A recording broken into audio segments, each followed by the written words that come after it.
Hello, everyone. My name is Yaida Ford. I'm an attorney in Washington, D.C. Today, I'm going to talk to you about police brutality and a recent act of police brutality here in the district, which is now actually being fought out in federal court. One of my clients, Kiman Johnson, has sued Officer Ryan Sullivan for an incident, a widely publicized incident that went viral thanks to rapper Snoop and some other celebrities who shared the video on their platform. In the video, you will note an officer punching a young man in his face about 12 times. That young man is Kiman Johnson. The officers allege that there was a hand-to-hand transaction, which is known to be like a drug deal. Interestingly, when they arrested Kiman Johnson, there were no drugs found in his person, but they did find a gun. And all charges were dropped by the United States Attorney once this video circulated. The gentleman that you will see in the background with braids is Kiman Johnson, who's a friend, and who the same officer who you will see punching Kiman Johnson actually drew his service weapon, meaning his firearm, on Kiman Johnson, who was unarmed, basically not doing anything. Then he maced Kiman Johnson, chased him, and then tackled him and arrested Kiman Johnson, who was later charged with assaulting a police officer and fleeing. Okay, so pay attention to what you see in the video. I'm going to share that video now.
So you saw there an officer punching, striking with a closed fist Kiman Johnson, who was being arrested. And then you saw, like, some gentlemen in the background, you saw trash being thrown onto the sidewalk, etc.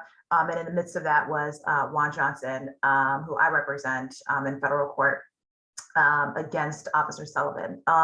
The chief of police, Robert Conti, issued a statement immediately condemning, what we saw as an act of basically police brutality. And I think the question that we as citizens and residents, not just of the District of Columbia, but of America, should be asking ourselves, when does it go too far? Obviously, the officers believe they saw a drug transaction, so they believe they had probable cause to arrest Mr. Johnson, which is true.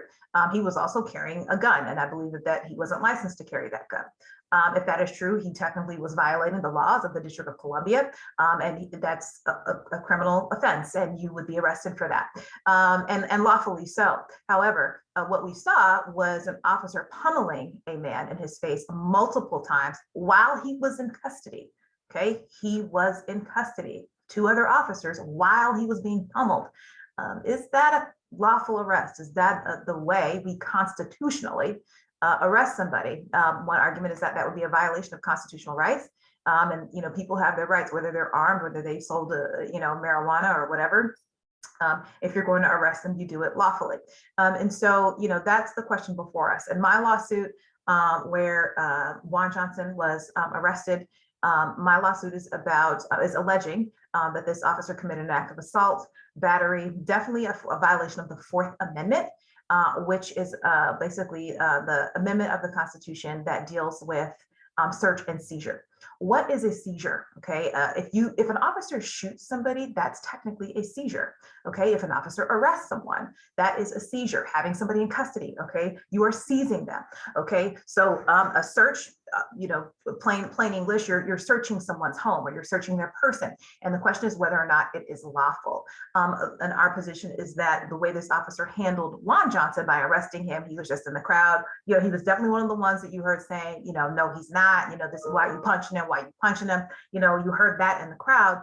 Was that a basis for an arrest? Now, let me tell you what the criminal charges were against Juan Johnson: assaulting a police officer and fleeing. You will commonly see when an officer arrests somebody in one of those, in a scenario like this, where there's been police brutality, that they will charge everyone basically who's involved with assaulting a police officer, or obstruction of justice is a common one that I see in my cases. Fleeing is a little different. I guess that's because when the officer drew his weapon, Mr. Johnson began to flee. Mr. Juan Johnson basically fled, tried to flee, like, don't shoot me. And was that even lawful to draw your weapon on an unarmed individual who was posing no threat to you?